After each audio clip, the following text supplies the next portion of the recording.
So tonight, I was actually thinking of not to actually speak too long, let a lot of maybe room or time for questions after, but some of you might have heard some of the concepts I'm going to speak about, but I think they are so important and crucial, it's worth it to bring them again. Because my understanding is that today Jews, whether religious or not, have a misunderstanding, or not maybe a misunderstanding, but a lack of knowledge about what a Jew is. What is a Jew? What? Now, for that, to understand what a Jew is, we definitely have to try to understand why we are Jewish. I mean, where does it come from? Just and it's a question we should be allowed to ask. You can ask, why am I Chinese? Why am I that? So you can give the regular answer. Yeah, I was born into it. My mother is like that, and therefore that's how I am. I don't get really so much choice about it, and that might sound a little bit like unfair at first, at least, because look, I was born Jewish, and if you look at Jewish tradition, then it seems that I have to do a lot of things, more things than non-Jews. You might say, I don't want to be part of that. It's maybe too intense, too many commandments, or too exciting, depending on how you look at it. So I want to try to answer a little bit all of that, and we'll see that we need some Kabbalistic help. I mean Kabbalistic because if we just look at life as without the spiritual, Judaism doesn't really work. In Judaism, we believe that there is a God and there is a spiritual world, and that we are in constant interaction with the spiritual. We might not see it all the time, but it is really happening. At least we have to see how it's happening. So we're going to try first to answer why we're actually born Jewish. So let's do a little bit of history first. And it's very crucial, and it took me actually time to understand that. It's because I was lacking the information. So it's like that God created the world, right? God by definition is good, is perfect, and everything that He's going to create is going to be good, and for the sake of achieving the highest possible good. So what God creates is the earth, and He creates Adam. But if you take the first word of the Torah, it says Bereshit, right? In the beginning. That God, in the beginning, was the first thing that God said. They said God said 10 statements, just like the 10 commandments. And the first thing He said is Bereshit. And from there, the world was created. It was the potential of everything. Now, the rabbis say that Bereshit corresponds... Louder? Okay. So the rabbi says that Bereshit corresponds to Bishvil Reshit, for the sake of the first. What's the first? What's called Reshit? Reshit is Israel. So we have to try to understand that.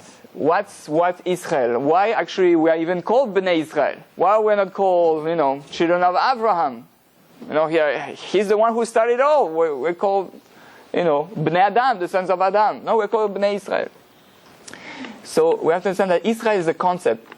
Originally, at the beginning of creation, there was not supposed to be this nation and the Jews. It was supposed to be just Israel. Just one type of people, all united, all serving God, right? All living a certain type of life and fixing creation. All those people, the concept of Israel, were in charge of together doing whatever Hashem wanted us to do. We're not going to discuss that, which was connected to the first sin, right? The first choice, actually, of eating for Etz Hachem, Etz Hadas. And from that choice, we have been able to fix the world and become one with Hashem. Now, I'm sure you all know, especially the people who know me, that the purpose of creation is to achieve the highest possible pleasure, right? Let's not get distracted with the little pleasures of this world. Even though we're allowed to have pleasures from from the world, we Jews want the real stuff, the real pleasure. And by the way, the reason actually why we have different levels of pleasure, anybody remembers how many levels of pleasures we have? 5. 5 main categories. So Rabbi Noach Weinberg brought it into those 5 categories. And, if you look at it, it's very exciting. The first level is physical, and say, wow, physical pleasure, pizza professor, cheese stick, Coca-Cola, sleeping on my pillow, going out, Harley Davidson with wind in my hair, the best. And then you go emotional. There's something more than that. This love, this passion, all those feelings. Say, wow, that's really cool. That's amazing. That's powerful. And no. There's something more powerful than that. Intellectual pleasure, a goal, meaning. Going life, you live for meaning. You're ready to give your life for your country. That's people feel ready to do that. It's like greater than emotional pleasure. And then you have spiritual pleasure, connecting to the infinite, to God, meditation. People get mixed up. They go into drugs, but really, they're looking for some spirituality there. But drugs is just actually the physical. And then the 5th one is God.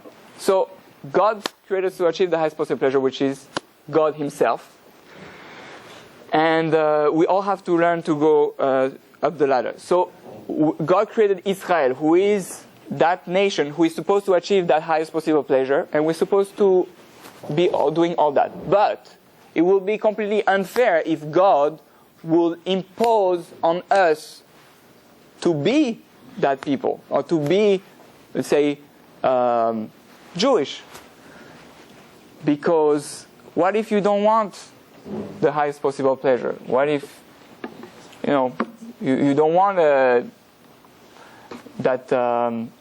you don't want the life that God gives you, or the path that has been chosen for you.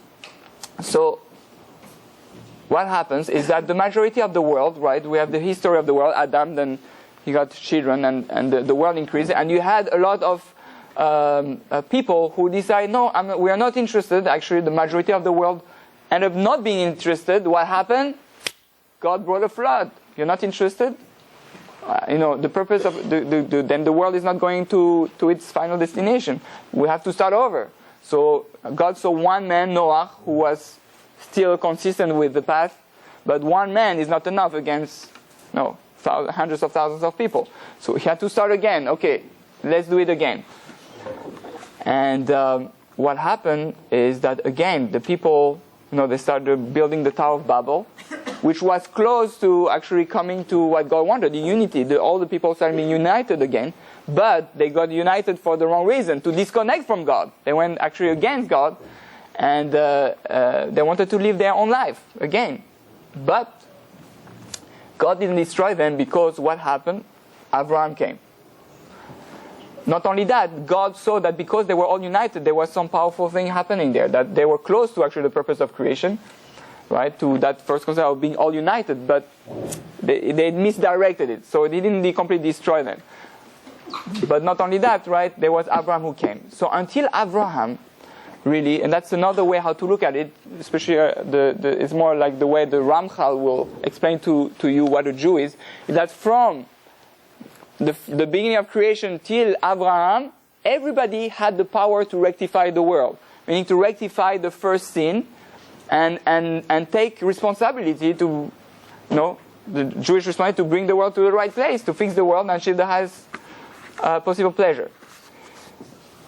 From Abraham and on, there was a disconnection. The Ramchal explains the souls, all the souls of the people who were not going to Abraham got cut off, so to say. Not they were not going to God, but the highest piece of their soul. In Kabbalah they explain there's 5 levels of the soul. The Nefesh, the Ruach, the Neshama, the Chaya, and the Yechida. Each one has a specific function, but we're not going to go into that now. By the way, it's connected to the 5 levels of pleasure. Each one allows you to have different levels of pleasure. But God, so to say, removed that highest piece which connects all of us, meaning all the human beings in the world were connected at one point. Because every human being in the world comes from Adam Harishon. The first man is all of us. Jews and non-Jews, we all come from that same soul. That soul just reproduced and split in little pieces. But we are all part of the same Father. We're all children of Adam and Eve. So what happens is that we now all have a piece of their soul, but the Jews have the piece that is still connected to God on the highest level. Not only that, they have the piece that allows to affect the entire world. Meaning when I do an action, my soul goes straight to the top piece of my soul, which is called Yechida, which is one, unity. And all Jews are attached to that, and therefore we affect each other, and we affect the entire world by doing that. The non-Jew have been that piece removed. Now, Abraham chose to be Jewish, right? Abraham chose to be Jewish and to affect the whole world, to use that soul piece. So in a way for Abraham it was the creation of the non-Jew. The non-Jew was the new creation, was the creation of that human being who doesn't have that super power soul. He still has a soul. He can still be very holy and connect to God, but not on the same level than the Jew, which is like the original man.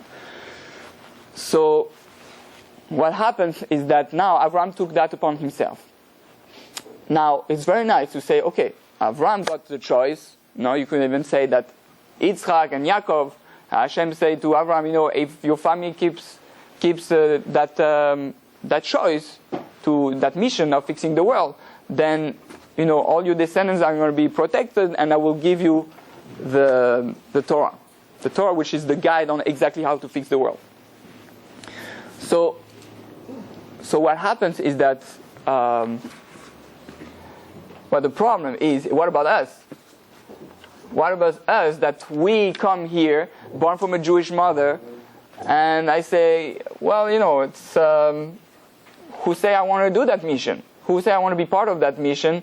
Who say I have to be like Avraham Avinu? I'm a human being independent. What if I just want to be? I want to be like a non-Jew, not 613 commandments, just 7. Why we know that the non-Jew has 7 commandments from Noach. So the way we have to understand it, and this is where Kabbalah comes in a little bit, is that in Judaism we believe in reincarnation. Meaning that the soul comes back in this world and reincarnates in order to fix or continue what it started in the past. Meaning that the first answer of why we are Jewish today, why I'm born from a Jewish mother, is only because at some point your soul was there, whether in Avraham, whether it was in Yitzchak, whether you converted later, whether you were maybe at Har Sinai. Maybe one of us was an Egyptian who decided, hey, I believe in God, look at that, I want to convert. So the only reason why today you were born from a Jewish mother, well, the Jewish mother is just because that's how the system works on the spiritual level. It has to go through the Jewish mother. But the reason why I was born Jewish is because you yourself chose to be Jewish. There was a choice. You made that choice. Oh, you happen to be born and you don't remember? Okay, that's a different story. But if we didn't have that choice, if it didn't work that way, then it'll be like almost unfair to say, wow, you mean What about the non-Jews? Oh, I'm the chosen part of the chosen people. No. You're chosen because you chose God. Because you chose God, God chose you. Now you're called the chosen people. When did we choose? What? When? Where what? Did we choose to be a Jew? I don't remember. Okay, right, exactly. So we don't remember, and the whole idea is to try to figure out how, like, why did I actually make that choice in the past, in my previous life. Technically, you could go to a hypnotist and go back in time. You know, anybody knows about hypnotist? Right? Hypnosis. What? Hypnosis? Hypnosis, sorry. So it's my French accent, you know. So hypnosis allows you to go back in time, and they make you go 10 years before. Do you remember what happened? You know, some people have some trauma in life, so they try to go back within the life of the person while he's under hypnosis and try to figure out what happened that make him become like that, to have that trauma. So they go back in time to search that. But then they discover that you can go further. You can go, okay, when you were in the womb, before you were in the womb, 100 years ago, 200 years ago, and people start to remember things. People start to speak language they never spoke, and there's even one person who had describing where she lived and which address, what was her name, and they make research. They found out that there was such a person at that place at that time. So you might be skeptical about it, and you know you could be. Jews are always skeptical anyway, and which is good because we want the truth. But you can make your own research if you want. But the idea is that's what Kabbalah teaches, that you also come from the past, and we're only here to come to Phoenix to fix our mission, what we started. So we made that choice. Now you can say, oh, but I don't remember, and I'm not interested anymore into that choice. But there's a little problem with that. First of all, if you go about I guess 100 or 200 years from now, even by non-Jews, right? Jews as much as by non-Jews, if you will say something, meaning tomorrow I'm going to pay you, or tomorrow I'll promise you I'll be here to help you, people will be ready to die for what they say. Meaning, words were meaningful. People were committed, and when you made a commitment, you really meant it. It was real. That's in the Torah. When you say something, according to Jewish law, if you say something and you don't do it, it's called a neder. You know, say, are you going to be here tomorrow at 8:15? Yeah, sure, I'll be there. Technically, you shouldn't say, I'm sure I'll be there, because that's like a neder. I'll try. Yeah, I'll try. Bli neder, without commitment, and that's why on Rosh Hashanah we do Atarat Nedarim. We say, and everything we say that we really meant, but we didn't do it. Please remove that from us. It's that's how much words have power. Words creates a reality, and so we have to understand that when we made that choice, it was probably much a real choice, right? And we were weighting our words. Now, that's the first thing. But the second thing is like that. If I put you in a rocket ship, right? So the guy is like that. The guy, he wants to go on the moon. He wants to go in space. And I prepare, I'm preparing myself to go in space. And now, I say, I'm going, that's it, I'm going, I want to do it. And he goes in the rocket ship. And the rocket ship starts, 3, 2, 1, whoosh, and the guy say, you know what, I want to change my mind. Please, pause. No, TT. No, well, you can't stop the rocket ship. I'm sorry. You're flying up at tremendous speed. Now you're going on the moon. Can't say stop. So when you choose to be Jewish, you go on that rocket ship. you're part of that rocket ship, and you can't say stop. You have that power, that soul now that is attached to you, that original soul that is so powerful, and now everything you're gonna do has power. Yes. You were talking about choosing to be Jewish. I heard or read somewhere that God went to like all the other nations and he proposed Judaism, but they declined it. Right. And we chose, right? That's right. So you're right. Har Sinai, Mount Sinai was the last time where God will go to everybody, right? Not just Abraham, and allow everybody to choose. So where is it written What? that God went to the other? Oh, that's in the Midrash. Oh, okay. It's a Midrash. Wait, but wasn't that for the Torah, not for actual nation? He was proposing the Torah, but Torah was showing you what was the mission of the Jew in detail, like what it implies to be Jewish. So I say, oh, what does it imply to be Jewish and have that mission to lead the world? Well, it implies 613 commandments. You have to do that. I say, this I don't want. This no, it's too much. This no, we want to have. But that's when we were chosen. That's where there was right a real split. Now we're in that rocket ship, and now there's no real way back. So the idea to live with oneself. No, I'm Jewish. I'm born Jewish, and it's not so. I don't know. It's not so exciting. Like I wake up in the morning. I don't want to pray. I can get a few more minutes of sleep, of physical pleasure. And I think the idea is to understand what is it to be Jewish? Why be Jewish? Why did I make that choice? And that's something that every one of us has to ask. Why did I make that choice? Not only that, why did I make that choice? If I was non-Jewish today, would I make the same choice? Okay? Now, you can only make that choice if you know what being Jew means and what's in the Torah. Now, look at that. There's a very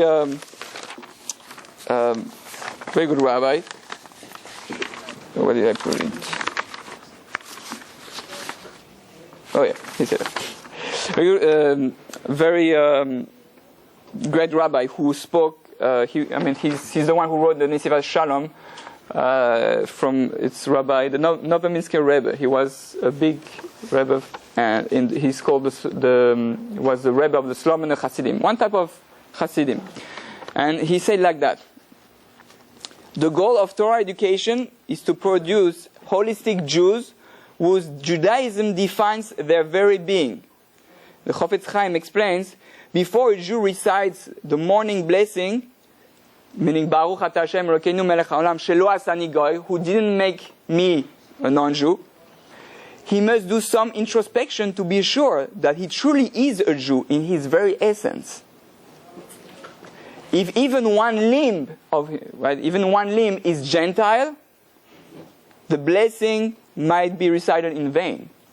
What does it mean, like one limb? Okay, we'll come to it. It's a good question. I'll answer it. In order to be a Jew, the way one should be, it is insufficient to merely have been born from Jewish parents.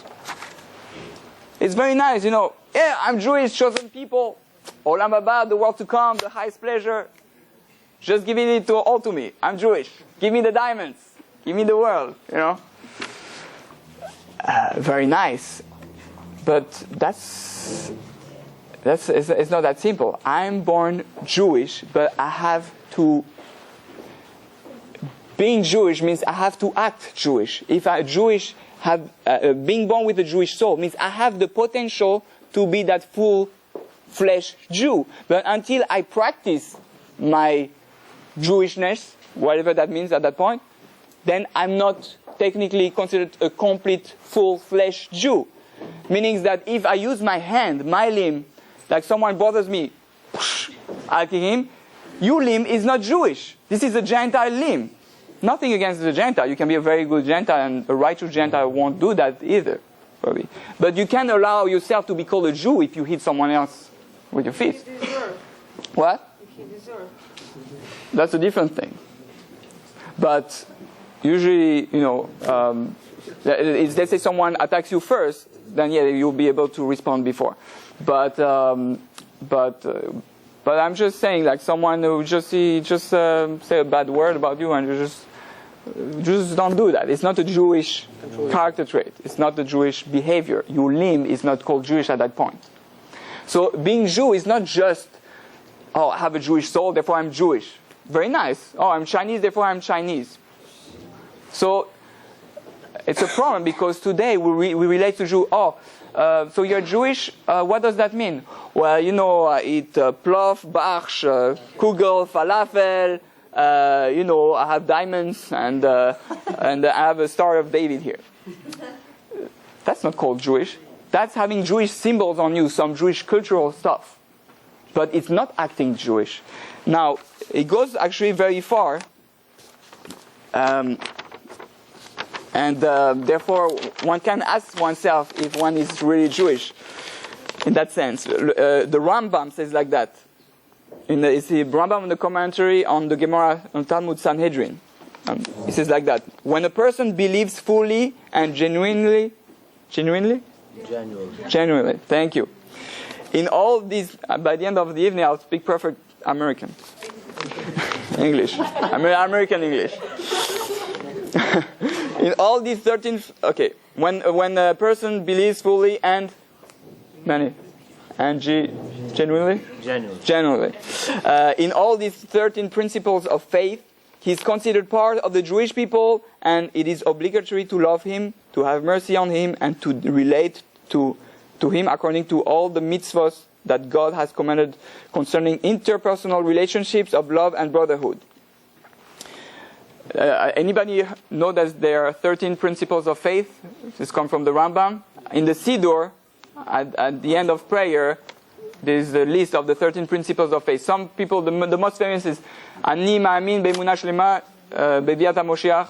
Right? I believe with all total faith that there'll be Moshiach coming. Right? Even though he might delay, I wait until he comes. That's one of the 13. But it's a long list. It's not just those 13 lines. The Rambam goes in details what those 13 principles are. So he says like that. And even if this Jew, if he's a sinner because of lust and lack of self-control, he will be punished according to his sins. Nevertheless, he still has Olam Haba. Right? But now, however, if he questions or doubts any of these principles, he's outside the Jewish people, and he's a denier of the foundation of Judaism. He's talking about a Jew. He's speaking about someone who is born Jewish, but his faith has nothing to do, he doesn't believe in those 13 principles. And therefore, because of that, according to the Rambam, we're not going to say according to everybody, but according to some rabbis, the Rambam was one of the biggest rabbis for Sephardim and even for Ashkenazim. A lot of laws most of our laws are based on the Rambam. So he said that you're not really considered a real Jew. You want really Olam Haba, what God really intended for the world. You have to do what is necessary to achieve that world, that Jewish reward, so to say, Olam Haba.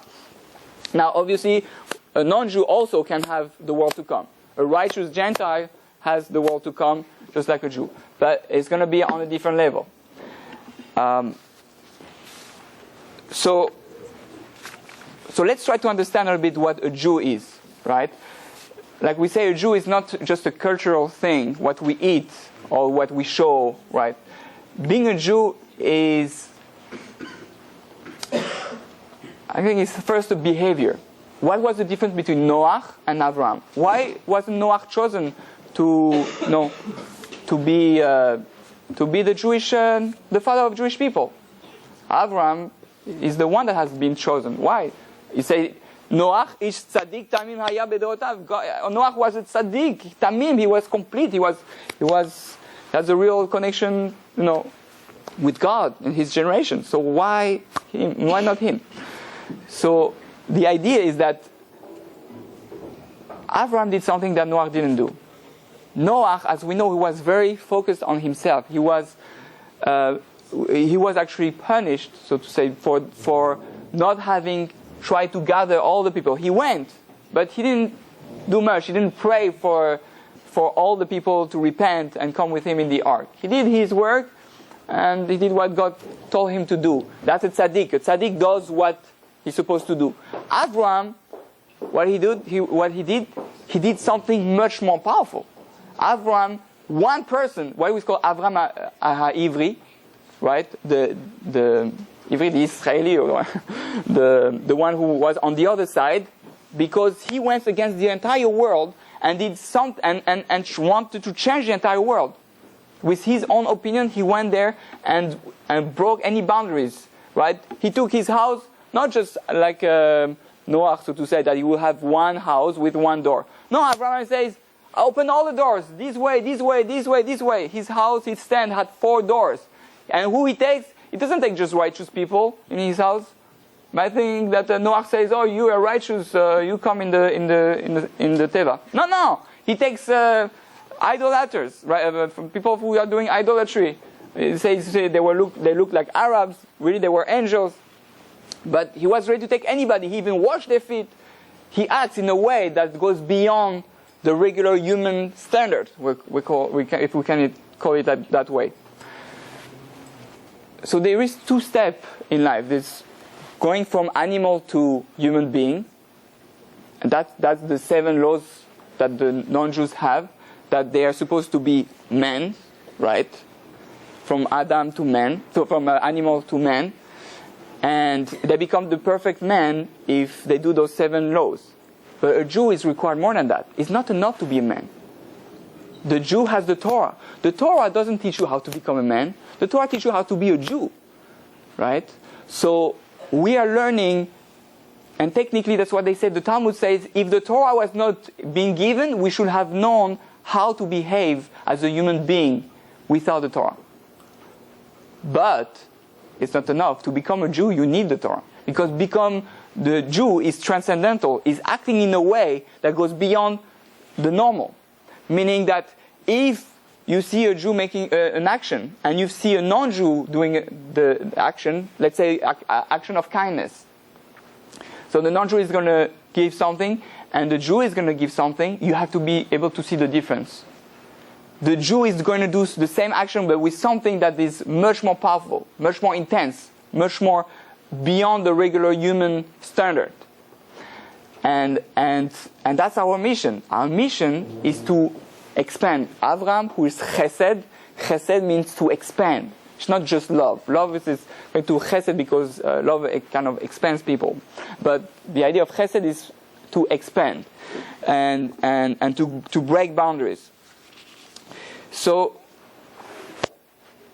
what did God do? God gave us the Torah. The Torah has 613 commandments. And it might sound very, very stringent or very intense. And yes, it is intense. The choice to be Jewish is an intense choice. But you actually all made that choice. You have to try to figure out now why. Learn about the Torah. Learn what is it that, why did I actually make that choice at some point in my life that now I come back to continuing the mission I undertook before. So I like to describe it in 2 ways. One of the things is a Jew wants, where we say we go beyond, he wants to achieve the highest possible pleasure. He wants to go on the moon. So imagine you have 2 persons. One person, he wants to fly F-16. Right? He wants to go the airplane and fly, in tremendous speed. Goes F-16, so he has a training, he's going to the military, Air Force. And eventually he flies there, incredible experience, beautiful. And then you have another person, he wants to go on the moon. Like with a rocket ship. He wants to go on the moon. Well, to go on the moon, you got to go to the NASA. I don't know if anybody of you saw the trainings that they have in the NASA. It's very intense. You have to be really qualified. You have to be in good shape, like French shape, like that. And the idea is, and the training is intense. They make you turn till you vomit, they push you to the extreme. But you know what? Once you're on the rocket ship, you go on the moon, and there you get an experience that is incomparable compared to the F-16 experience. You can speak to any astronaut who were on the moon. They say there's no other experience like that. It's like incredible. So that's the difference between the Jew and the non-Jew. The non-Jews say, I want to be a good person, but there's certain things I don't want to go that far. I want a connection with God. Yes, I want to be holy, but to a certain extent. I don't want to be responsible for the whole world. So he says, I want to fly the F-16. The Jews say, no, the F-16 is very nice. I want the moon. By the way, the Jews are always represented by the moon. It's interesting. Yes? Then why would we always look down at the non-Jews? Like they have there's a name for non-Jews. Yes, that's very bad. We're not supposed to look down at non-Jews. We're only looking bad at non-Jews. You know why? Because we're not confident with who we are. It's a lack of self-esteem. Who has the lack? The Jew. Has the lack of Yeah, he's scared of the non-Jew. Yeah. That's why we try to assimilate with them. What? That's Yeah. why we're always trying to That's right. It's the problem with us. If I knew how powerful I was, then why would I bring down anybody? If I know it's a choice I made. He made his choice. I made my choice. We should love each other. We should, you're supposed to love every Gentile, every non-Jew. That's why I don't like to use the word actually Gentile. I like to use non-Jew. Because Gentile, it became a derogatory word. But you're supposed to respect the non-Jews and protect them and bring them to God. I mean, that's our mission. Not necessarily you're not supposed to make them Jewish or anything. That's their choice. But you're supposed to bring them to realization that there's a God in the world and that we can have a relationship with Him. That's what Abraham did. Yes? I heard that when Mashiach comes, people who aren't Jewish are going to become slaves. Okay, so yes, we hear that, but it's definitely nothing to do with slavery. First of all, in the Torah, when you speak of it's a very good question you raised, and we have to remove all those conceptions. The idea is that Jews and non-Jews from the very beginning, which is what this parasha Esav and Yaakov, right? What this parasha told us, they're supposed to work together. Esav said, "No, I don't want that mission. It's too intense. I have to wait till I die." So Yaakov said, "Okay, you don't want it? I'll take it. I'll take your part. I'll take the whole thing." So and it's fine. But you understand, in the Torah, we are not. Let's say if you have a servant, right, and you have one bed in your house, right? You have one bed. So if you have one bed and you have a servant in your house, you're supposed to let the servant have your bed, and you're supposed to sleep on the floor. It's that's the law according with slave. So it's a whole entire different idea of what a slave is. You're supposed to treat yourself with a tremendous respect, and it's a 5-star slavery, if you call it like that. It's not the same kind of slavery. What? Yeah. I think I know why. Yes. Because when we were treated as slaves, we were treated like garbage. We were treated like garbage, and God doesn't want us to lower ourselves to those standards. So like the rest of them. Why what? As a slave, Right. we're supposed to treat them with respect. Yes. And that's Oh, right. 100%. because we were treated as Right. We're treating correct. Yes, but you have to understand, according to Torah, ideally we should not have slaves, and ideally we should not, any slave is released and has to be going out. Right.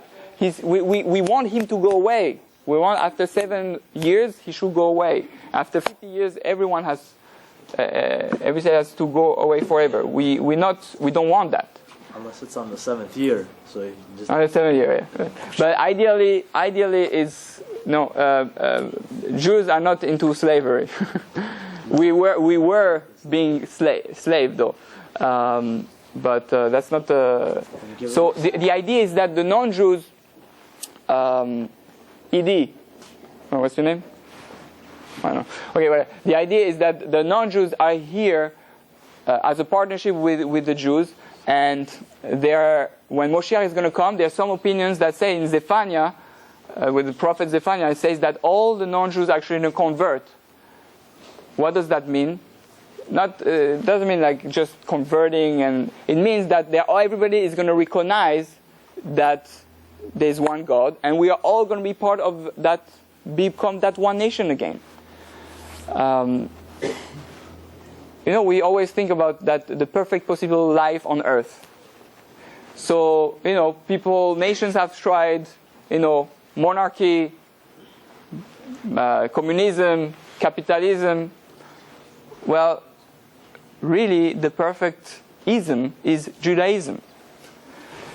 Judaism is not just a religion. It's not. It's a way of life. It's a way to harmonize the entire world so that we can all live together in peace on the highest level with God. That's what Judaism is. So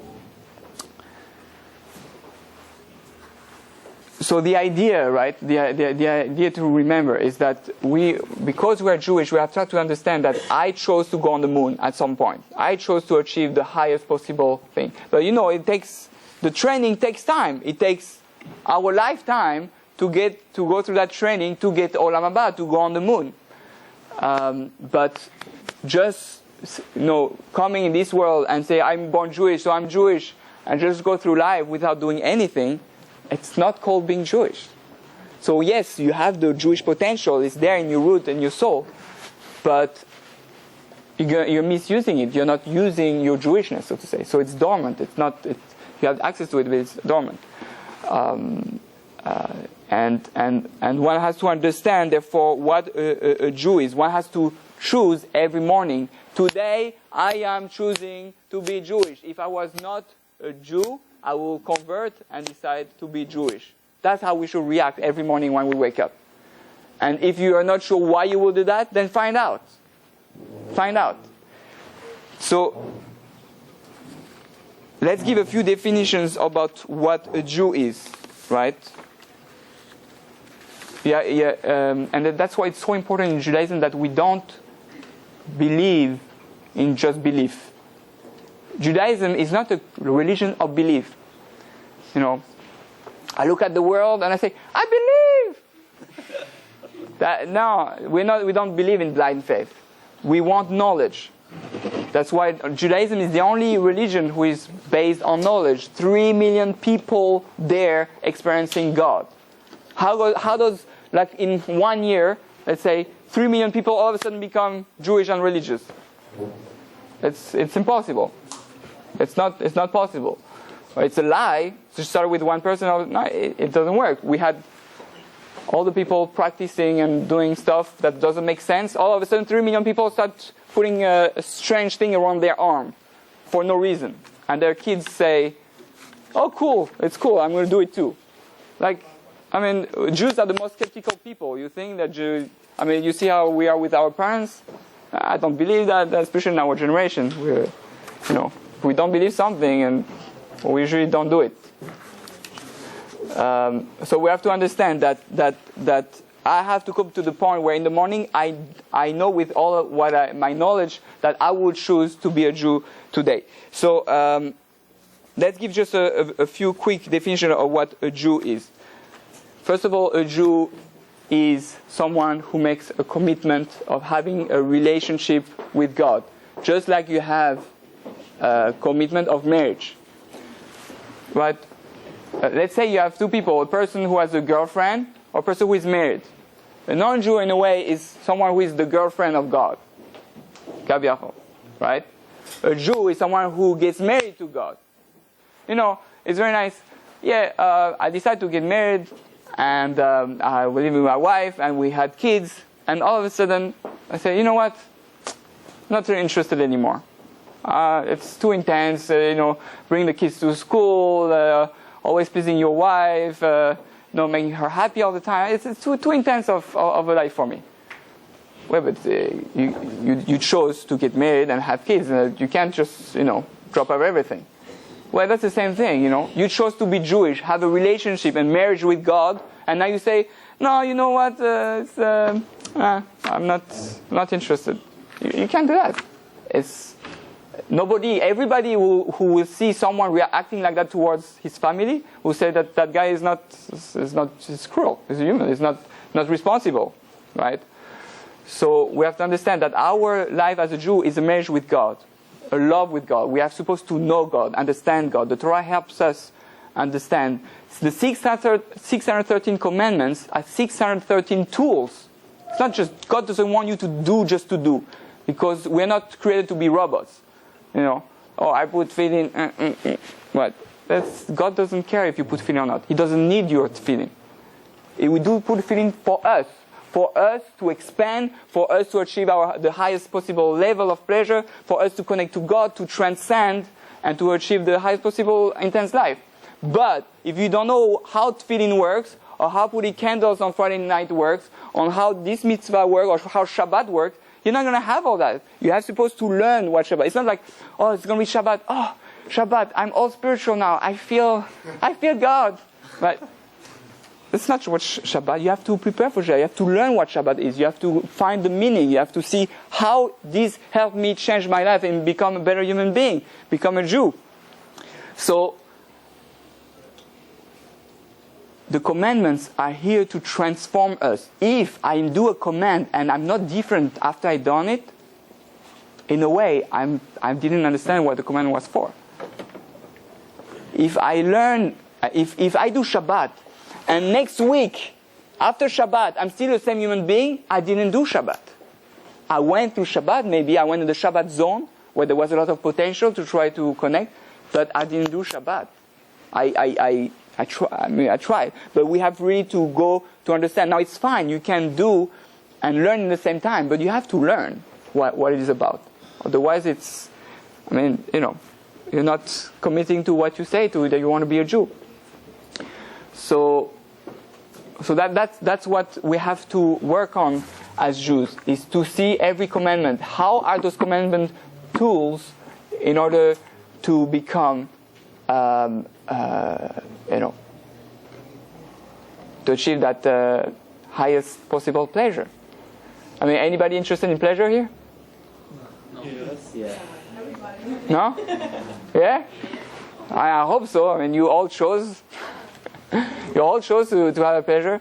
And you see what's the problem? Why we kind of think twice, maybe I wouldn't want to be Jewish, because it's not instant. Because the pleasure is not here right now. And because the pleasure is not here right now, I say, it's too much.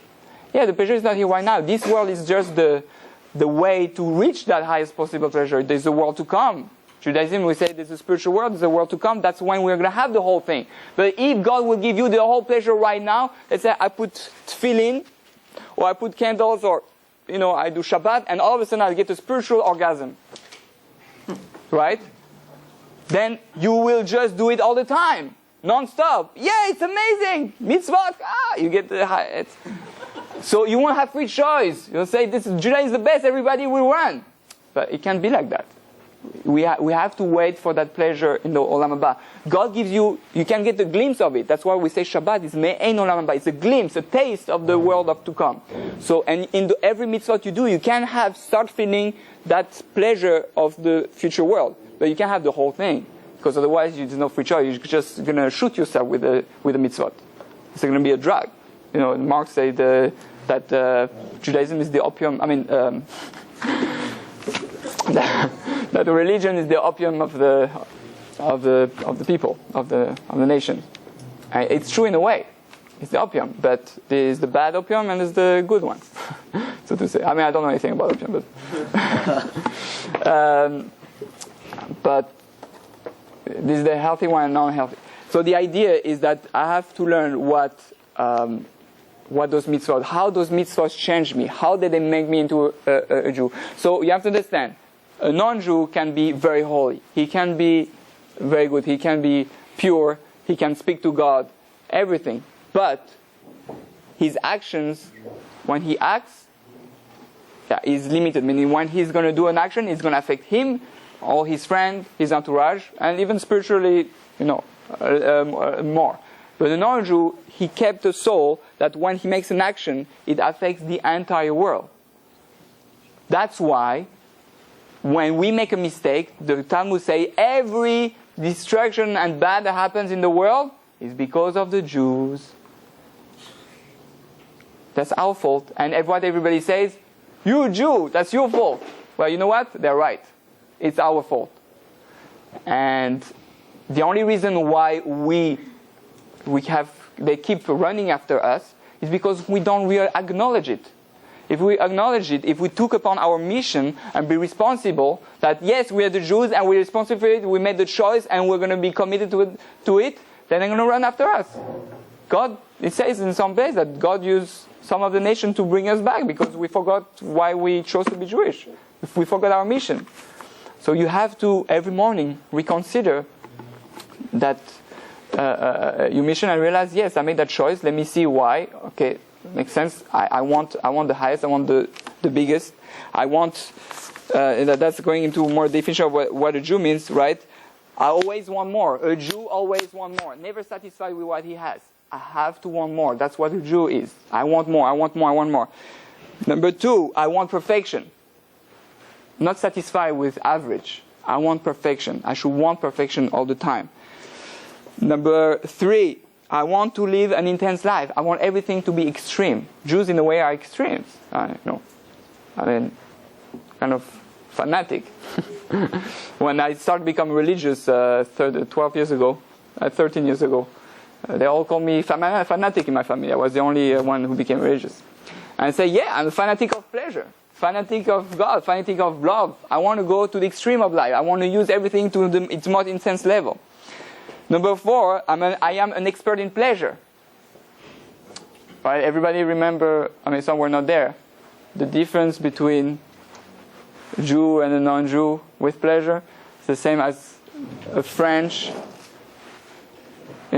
You have a guy from America, no offense to Americans. I have actually an American passport, so I come here, I take a nice California wine bottle, and good wine, cool, chill, delicious. And now comes the Frenchman. Okay. Hi, let me see that wine. Beautiful color, You can smell, you touch the cork. So, 1964, nice. And then you sip it, you let it in your mouth, 3-4 seconds, and slowly you let it go in you and feel the warmth and Now, that French guy had probably at least 10 to 20 times more pleasure than the American guy. He learned how to have pleasure. The Torah, the 613 commandments, are only here to help us learn how to appreciate life to its extent. That's why we have always to renew ourselves. Wow, today I'm having life. Today I'm eating. May blessing. Today I have that. Today I have children. All those pleasures are here. We just get used to it. But Torah is here to learn how to appreciate everything, to have more pleasure. All the laws of relationship in marriage are all here to increase the marriage, to make the marriage better. Our relationship with our children are here to have the best possible relationship with our children. So we just don't want love. We want the best type of love. We just don't want food. We want the best type of food, right? We want the best. So a Jew is someone who learned how to become an expert in pleasure, like the Frenchman with the wine. Okay, number 5, a Jew is someone who wants to be like God. Right? We are made, Adam, the first man, was made in the image of God. Being a Jew is acting like God. That's why we are made in His image, and the commandments are only here to teach you you see what God made, you can do the same thing with those commandments. Those commandments allows you, God creates people, you can create also children, babies. God has mercy, you can also have mercy. God gives pleasure to people, you too, you give pleasure to people. Each one of the avot, the 7 avot, Abraham, Yitzhak, Yaakov, Shvatim, each one reveals something about God. And we have to also reveal something about God. We are godly, we have powers, we can create through our mouth. You know that each time you speak, you create an energy that comes out in the world. Just like God created the world, right? With the bracha, when we say, Baruch atah Hashem shakol niyeh bidvaro, blessed are you God who, that everything It comes through his mouth, with his speech. Same thing when a Jew creates, he creates an energy that comes out. Some are going to call it angel, some are going to call it energy. Whatever it is, it creates something. Now with science we come even to prove that our words have energy. They can do with plants, and you speak good to the plants grows better than if you don't speak to the plant. It's scientifically proven. And many other things like that. Yes? But if like you don't believe in God fully, but you want to commit yourself to like the religion and everything, and you don't have that push to like, you don't make sure if you really believe in God. Okay, so that's the first step. The first step is to convince yourself that there is a God, and or if there's no God. We're not trying to believe. We're not trying to force anybody, and one has to search until one finds God or no God. You can learn. Listen, when I grew up, at some point I didn't believe in God at all. So yeah, I could say like everybody, oh, I'm Jewish. Yeah, I guess I believe. I believe in God. It looks like no, you can't do that. It's not. You have to know there is a God. The commandment is to know there is a God. It's not enough belief. Belief is the first stage until you reach to know. At the beginning, I believe. Okay, it's possible. It makes sense. I can imagine the possibility, but that's just until you find the knowledge. And what if you're wrong? So your whole life you're going to live like a wrong life? No, you have to be convinced. If you search, you're going to find. Now everybody is going to have a different answer as their knowledge of God. You're going to say, I have that experience that proved me there is a God. My experience was that I saw the Torah and I said it's not possible a human being could have written something like that. Well, my personal experience, when I learned the Torah and when I saw how everything was perfect, but more than that, how everything put into pieces that I cannot even explain it. It's from a knowledge of the whole and experience of everything. You get convinced. You say it's a clear proof. But everyone is going to have it his own way. Therefore, you can never really convince someone. They have to convince themselves. They have to search for truth. Even if it takes 1-2 years, search and find. If there's a God, good. If there's no God, bye. But we're not interested in player. God hates habit, like being religious just like that, without believing. It's fake. It's better to be true. So one has to search until one finds.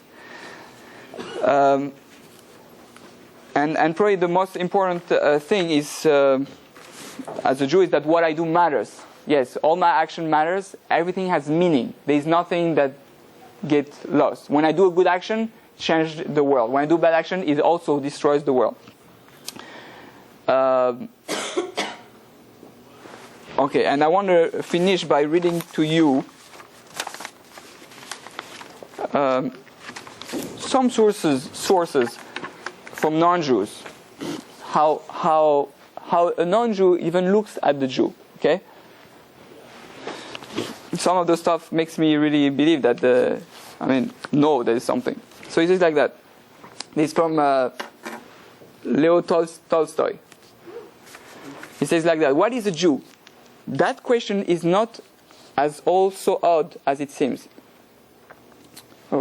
Let us see what kind of peculiar creature the Jew is, which all the rulers and all the nations have together and separately abused and molested, oppressed and persecuted, trampled and butchered, burned and hanged. And in spite of all this, he's alive. What is a Jew? Who never allowed himself to be led astray by all the earthly possessions which his oppressors and persecutors constantly offered him in order that he should change his faith and forsake his own Jewish religion. The Jew is that sacred being who has brought down from heaven the everlasting fire and has illuminated with it the entire world. He is the religious source, spring and fountain out of which all the rest of the peoples have drawn their beliefs and their religions. The Jew is the emblem of eternity. He whom neither slaughter nor torture of thousands of years could destroy.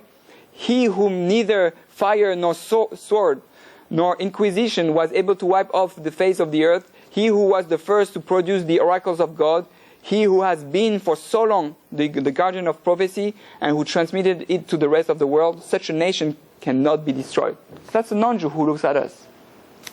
I mean, like, another one. I really want to say it, even though it's not so long, but because it's so powerful. It's a non-Jew who looks at the Jewish nation. It's not even us. We don't even sometimes look at ourselves like that. So Mark Twain, in the Jewish War in London, 1980, says like that: if the statistics are right, the Jews constitute but 1% of the human race. It suggests a nebulous dim puff of stardust lost in the blaze of the Milky Way. Properly, the Jew ought hardly to be heard of, but he is heard of, has always been heard of. He is as prominent on the planet as any other people, and his commercial importance is extravagantly out of proportion to the smallest of his bulk. So a country is the smallest, one of the smallest countries in the world. His contributions to the world's list of great names are also out of proportion to the weakness of his number. We have 60% of the Nobel Prize. He has made a marvelous fight in this world in all the ages, and has done it with his hands tied behind him. He could be in vain of himself and be excused for it. The Egyptian, the Babylonian, and the Persian rose filled the planet with sound and splendor, then faded to dream stuff and passed away. The Greek and the Roman followed and made a vast noise, and they are gone. All the people have sprung up and held their torch high for a time, but it burned out, and they sit in twilight now, or have vanished. The Jew saw them all, beat them all, and is now what he always was, exhibiting no decadence, no infirmities of age, no weakening of his parts, no slowing of his energies, no dulling of his alert and aggressive mind. All things are mortal but the Jew. All other forces pass, but he remains. What is the secret of his immortality? And that's a non-Jew. So how should we even look at that? If they know that about us, how come we don't know that about us? We have to understand there's something beyond, something transcendental here that made us, coming from that choice that you made. At some point you believe that. You really understood that being Jewish means that, means transcending everything. It's godly. And therefore, the more we understand what it means to be a Jew, the more we understand what the commandments allows us to be, then the more we'll be able to achieve the highest possible pleasure and bring the world to its right destination and bring Moshiach. Amen. Any questions on any topic? That was beautiful. Thank you. I like that. Thank you very much.